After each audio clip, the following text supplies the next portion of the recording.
Hey guys, good morning, afternoon, evening, wherever you're watching me for. Thank you guys for subscribing to my YouTube channel. I really appreciate you guys.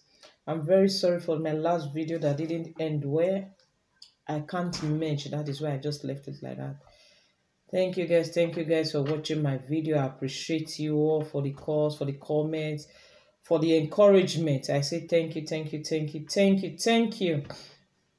Today's topic, we are diving into it without wasting much of your time. I'm not wasting our time today.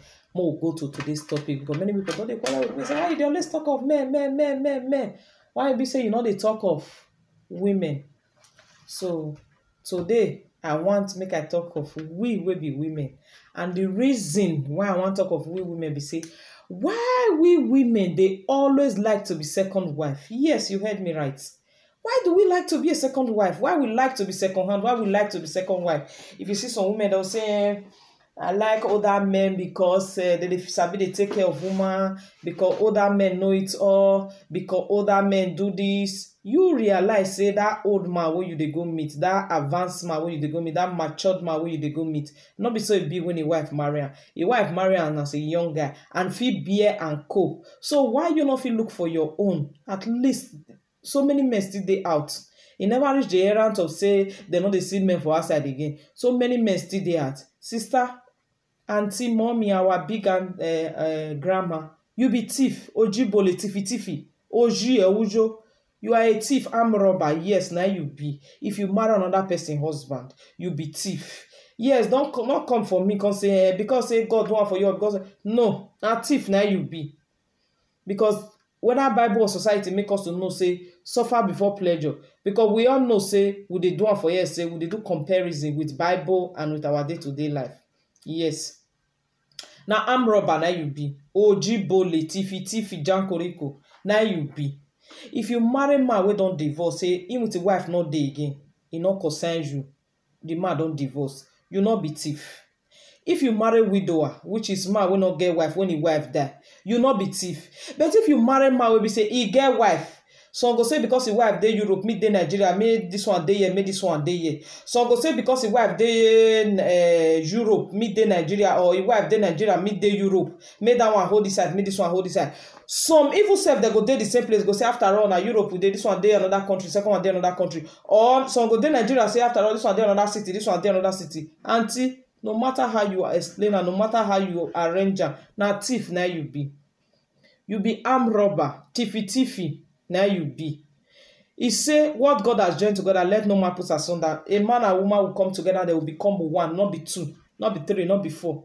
So even if the man come where you dey, tell am say no. Then they forbid if una say no, una will be women. Una sabi they say no. Must you eat all food wey person give you? Now every party where they invite you, you go. Now long throat na dey worry una.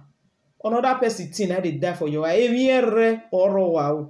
It is another person's property. Now another person's territory na you dey go so. So you be thief. If you take wetin not belong to you, automatically you are a thief. Yes, you wey dey look me so. Now you are the total. You be thief. Sister, auntie, mommy, our grandmama. Now thief now una be armed robber.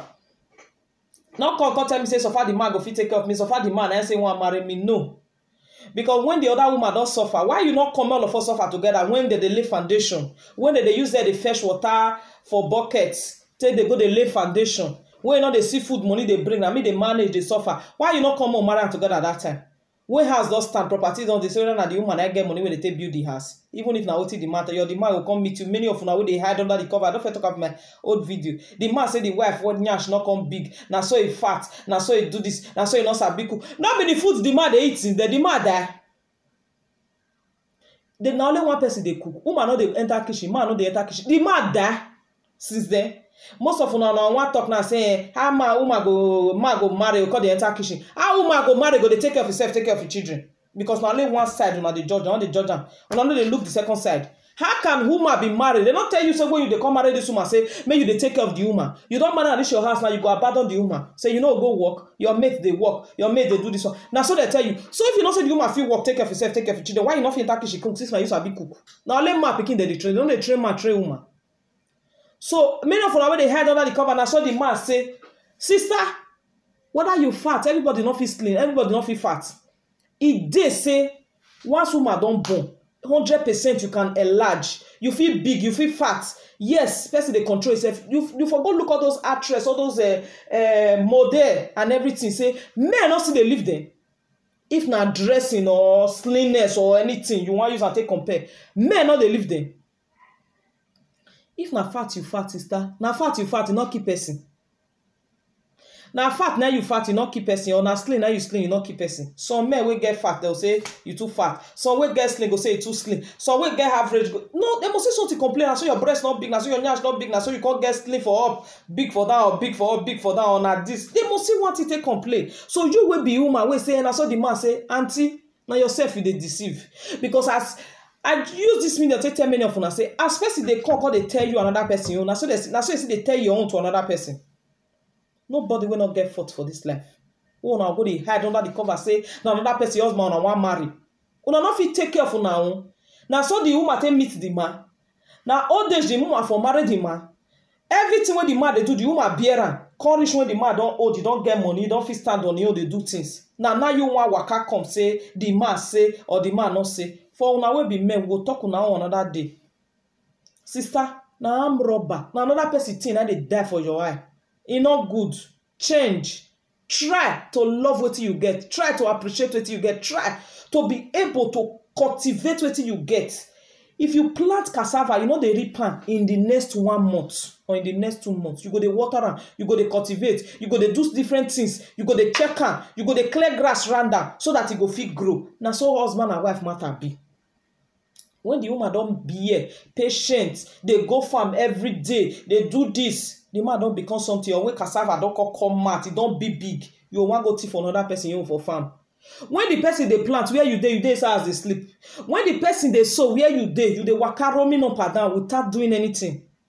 You go they laugh the person say you no fit suffer, you no fit suffer, but the person don't suffer finish, you want enjoy. Sister, I make most of una not see they die, but I not be miss well for now. And the truth. Because anybody where they take wetin not belongs to her. Now any juju where the person like now I go swear for your head. And anything where see now I go take kill her. So now I make most. I not say all of una. If you marry man when with your wife don't divorce before, you not be thief. Because the woman with the man not dead. The man they single. If you go marry widower, which is man where wife die, you not be thief. But you not say the man get wife. So go say I not concern me or now the man come meet me. Now all food they put for ground for you, now you go chop. Now all party where they invite you, you go. Why you not say yes to all those small boys who not get money? We be saying another person husband you want to say yes to. Yes, we will be women and we are the talk to. Now the one other person don't arrange. You say whether the woman help the man work the money. You know say some head good. If not be the woman help the man work the money, why you not go still help your own make get like that? Make another person come say one take her. Make we see as you go feel. Make another person come say this pikin today or this your husband or you want to follow you the share and more we see as you go feel. More dive into Bible, maybe we see how you go feel. More Luke 15 verse 8. I want to know how you want feel, sister. Luke 15 verse 8. It say, or what a woman have 10 silver coin. If she lost 1 coin, does not light a lamp, swept the house and searched carefully until she found it. I read that again. He said, or what woman have 10 silver coin? If she lost 1, does not light a lamp, sweep the house, and search carefully until she found it? You see, which woman you say you go collect your husband wey belle go sweet am? Which woman, even if the woman can say, okay, I not get what I will do because battle where you not fit fight. Okonati kon as in be you know me say or my normal tear buget you key. I used to tell me say even if the woman can say okay, you no want fight, you no want anything, okay, go, you carry. You know me say the person they happy because who not swear he get spirit wey go help her. Maybe we dey try go suffer follow your own. Do follow your own because most of una na paint una hand and leg. Why can you wear? Viala shiyao obevibi. Una not get strength to walk. Abo bonomwe kia na emwigo. Una not get strength to walk. Una not get strength to suffer. Oh, walk when wa you went bed diva. Ne bed is so bono do una. Oda for me ke oda for me ge me we. No bed the soul bo odo una. Na most of una be. Now the woman wey bed reach it on na your husband dey do for. Na be the parable when I make. So na so most of una be. Now that day wey bed go reach your turn, now you just dey wait. You don't get how to work, you don't get how to do anything. No, it's not supposed to be like that. As a woman, I'm not angry, I'm not quarreling with you, but I'm also learning just as you are learning. I am not a teacher, I'm also a learner. Please, let's do things right, because all these things wey we dey do so, we fit not suffer am. But you know, you say Bible don't talk and say, even this our generation, and not be only Bible, now say person na Christianity does for everywhere. See, he say, I will visit the iniquity of the father to the 4th generation. You think say na joke? If you see many people now go say, this speaking, who born you just, God forbid. Which was the sister you be? God forbid. Which was the family you for call? God forbid. Why you say that they don't? Because of what you don't do for grant. What your papa, your grandpapa, your great mama, papa, everybody don't do for grant. I go make people they run for and say God forbid, God forbid. He say good name is better than silver and gold. It's better than riches. Another family boy, another family where they like to enter. Another place for no. Another yes. Not be where people go see. No, now yeah. God forbid, God forbid, God forbid. Your children go reap am. Most of them no dey gree, they believe. You say in the time of ignorance, God overlook. He go pray for children, children go repent. See, repent only mean say you no go fire, you will go heaven. It doesn't mean say the sin when you commit, you no go suffer am. Be you pastor, reverend. If you don't feel rape woman before, you don't feel do 1 or 2 things before against somebody, you come repent. The repentance wey dey there be say, yes, God go forgive you, you go heaven instead of fire. It doesn't mean say you must suffer your punishment. He said, no sinner will go unpunished. You must not go unpunished. You must receive your punishment. Whether year on earth, now they have 2 punishments. You go receive your own year on earth finish. You go still reach heaven start to receive them. So may we stop to deceive ourselves. Stop to deceive yourself. Stop to deceive ourselves. Now so the man can say, you go to marry person your husband. The man get 2 wives before, 3 wives before, 4 wives before, you don't join her. Because say the money they go fit take care of everybody. You know go fit stop arm robber making not thief. But you can only advise her. If you want take it, take. If you don't want take it, some go say now because you not reach your hand. Some go say now because if now you get the opportunity. If now you do this one, who tell you say you don't ever see who they put sugar for a mouth we go spit am? They tell you say every woman where they waka say never see big man or rich man or old man we cut out to for road to say I want just marry you. It's a choice. And you still ready to carry head face am. Most of una mind not dey shake. Una heart not dey beat. Una just wear shirt ready. You want to marry person your husband. Like seriously? You don't mean it. You joking. You just wear shirt. You go ready. You arrange yourself say nothing dey happen. Hey boy dey. Hey matter. I wish una good luck. Oh. Good luck. Now come they cry say you don't know who do this one, and your mates do this one. Now wait till you use your heart because they worry yourself. Now they worry your children. Not go they cash mates. Not go they cash wish. Okay. We'll go to another verse for Bible. We'll go to 1 Corinthians 7 from 1 to 4. Now we go read. More listening or not be me they talk on a Bible day. He said now concerning these things of which you wrote to me. It is good for a man not to touch a woman. Nevertheless, because of sexual immorality, let each man have his own wife. Let's not hear well. Let each man have his own wife. His own, oh. Then he can continue, say, and let each woman have her own husband. EJ. Like seriously? Let each woman also have her own husband, not sharing with somebody. Not merging. Oh, continue.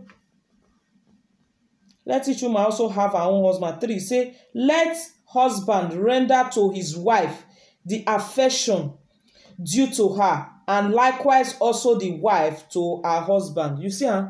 Let the husband render to the wife the affection due to her. Not be the affection we want to go dey share. We go come here. You want to follow another woman share your affection. Time we go get for a wife now, go use and stay with side chick for outside. Time we go get for a family and the children, you go use and stay with side chick. Wait, they forbid if man husband. They don't dark, everybody don't bath or don't chop. Put toothpick for mouth or carry anything face body, na popcorn or anything. When we sit down, they watch telly before the children go sleep, or if the children don't sleep finish, they go care. Even if you don't want to enjoy yourself that day, say, okay, we just eat gist, we play.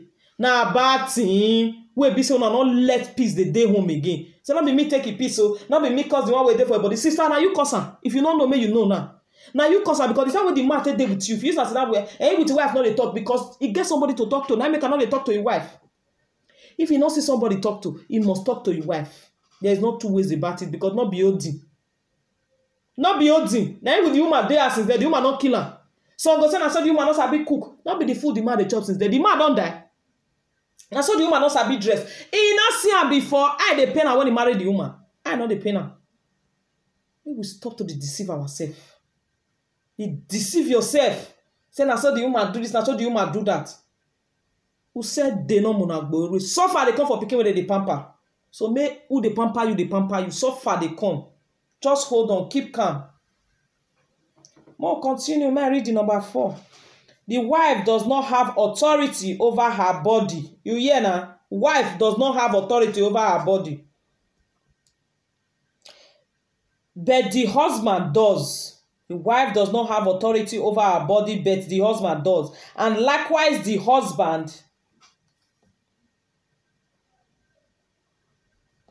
does. And likewise, the husband does not have authority over his own body, but the wife does. You see, as you go for man, and so you go for woman. Some of them say, I be man, I be this. There is no way where they say man, they inferior and woman, they superior.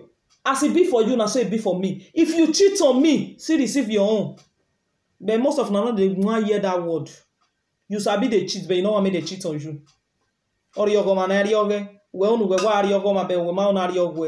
whatsoever a man sow is what he will reap. Do not be deceived. Don't let anybody deceive you. If they go, they hide, they sleep with another woman, another man, wife. Now so they will still hide, sleep with your own. If you still they hide, they go to sleep with another woman, husband. Now so they go still sleep with your own. There's no two ways about it. You see, he said, wife, you have no authority over your own body, but your husband does. So also the husband, you have no authority over your own body, but the wife does. If you say you want to sleep with your wife, you're not going to have a problem. But if your wife say you want to sleep with you, you go say, la, now maybe the man of this house. May we change. All this ego, it they destroy things, you know, they repair. You carry your ego, reach here. You know, go add anything, join your body. That's why they bring you down. Say, humble yourself, then I will exalt you. But when you exalt yourself, I will bring you down. May I give you one illustration? If you see some people now, they go dress, the way they take dress and say, anybody will near me, you go sit down. Maybe you go, you look the seat where befit the dress and go sit down for chair lady seat or chairman seat. When the people where they arrange seat go come, people where they usher people for party go come, go say, Auntie, I bet not vest. That seat is meant for chairman and chair lady. Every time we marry, they will come remove you from there. Come go put chairman or chair lady. But if to say you go sit down for back, say it doesn't matter. They will go carry you for that back when everybody don't sit down. You go the catwalk, they come. They will call, they announce your name. They will go put you for the high seats. That one is exaltation. But if you by yourself say, be fit, if you not go let them, they can't remove you when everybody does sit down. You know the kind of shame will be that. Now so it still be for una. Go say the man and me, they carry follow everywhere. Go family. They must ask of the first wife. They must ask of the first children. Don't they deceive yourself. They deceive yourself. Before they count you, count your children. They must first count them. Not choose before me, now they see. They know they see not choose after me. So if you want to be second wife, you want to be third wife, it is your choice. Keep it up. Continue. More go to another Bible verse. Isaiah 4. Isaiah 4 verse 1. We only deceive ourselves. We say a person what they do. We'll read more than that. And it's that in that day, 7 women shall take hold of one man, saying, we will eat our own food and wear our own apparel. Only let us be called by your name to take away our reproach. In that day, the branch of the Lord shall be beautified and glorious, and the fruit of the earth shall be excellent and appearing. For those of Israel whom we escape, and it shall come to pass that he who is left in Zion and remain in Jerusalem will be called holy, and everyone who is recorded among the living in Jerusalem, when the Lord has washed away the filthy of the daughters of Zion and purged with the blood of Jerusalem from her midst by the spirits of judgment and by the spirit of burning. You see, e never reach that time. And God for here they tell una say, even if you go by yourself meet man, say you want wear your cloth, you want wear your this in those days because you define shame wey wan comot for your head. The time when you young, where you dey, say you go separate una, go wash and go clean the ones wey you wan cleanse. E go select una. So anything wey you dey do, this na person you dey do, keep it up, continue. Wetin you do another man today, wait for your turn tomorrow, e go still reach your turn. Wickedness is to say dey pay everybody for don use am take get mansion. Wickedness dey pay now e reach where you dey. Anything wey dey pay no dey reach where you dey. E no go reach where you dey. So keep it up, continue. Just dey do wetin you like. Continue. Dey do am. Mo read the last verse for Bible. Mo look at Proverbs 6:24. We'll read more than that.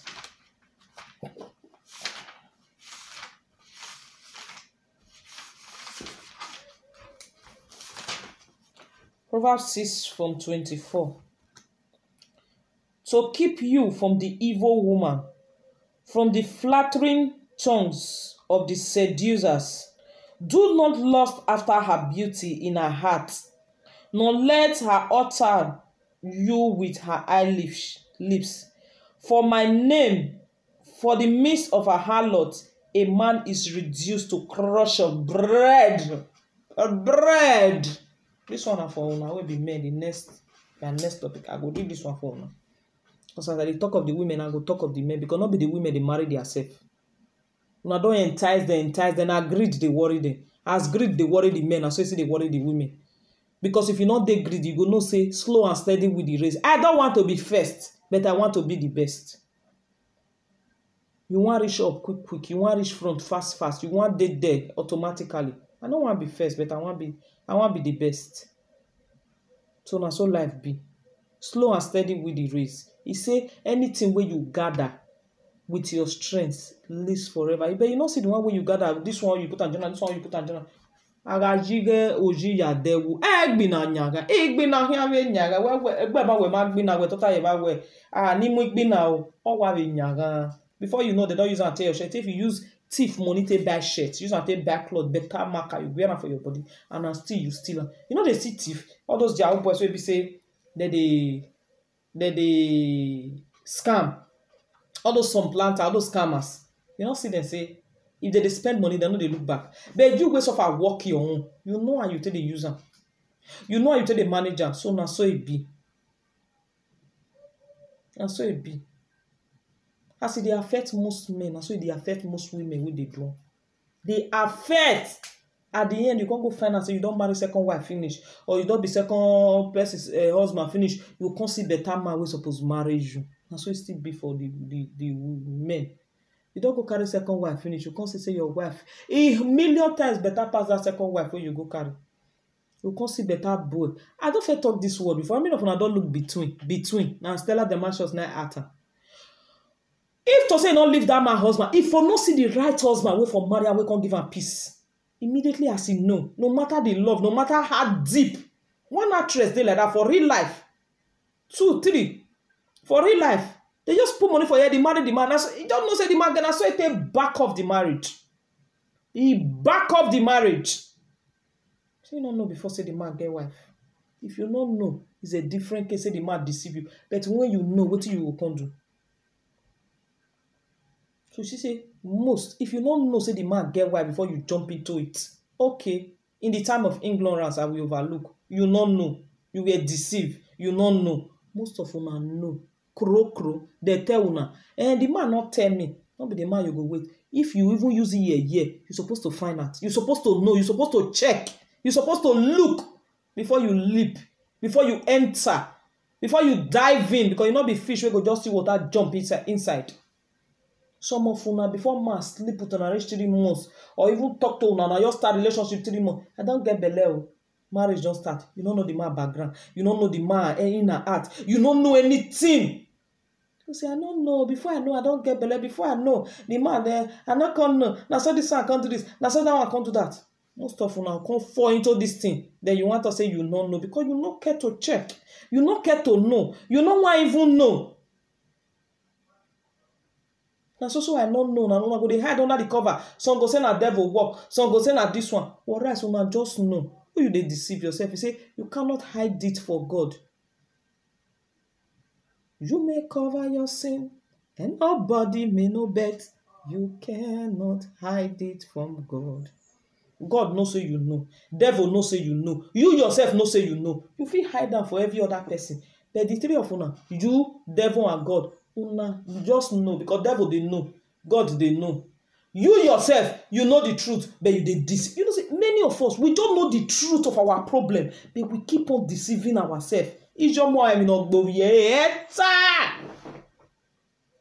Mother wey know wetin dey kill the pikin go quiet, you no wan talk. You prefer to lose that pikin than to shame.